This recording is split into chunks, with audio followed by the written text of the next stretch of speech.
কিছু কিছু বন্ধুত্ব না থেকে যায়, হাজার কথা কাটাকাটি, ঝগড়াঝাঁটি, মান অভিমান, চুলোচুলি শেষেও থেকেই যায়।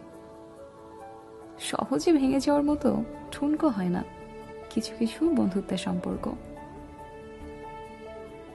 দিনের পর দিন কথা না হোক, মাসের পর মাস দেখা না হোক, জীবনের মেজর আপডেটের কোনো খবর চলাচলি না হোক, তবুও যখন আবারও দেখা হয় কিংবা কথা হয়, মনে হয় এই সব ঠিকই আছে, তো ঠিক আগের মতোই। একটুও দূরত্ব তৈরি হয়নি, কিচ্ছু বদলায়নি, না মানুষটা, না অনুভূতিগুলো, আর না সম্পর্কটা। অনিশ্চিত দিয়ে ভরা এই দুনিয়ায় এসব বন্ধুত্ব যে কি নিশ্চিন্তের, কি আরামের, কি মন ভালো করে দেয়। যারা পেয়েছে তারা জানে।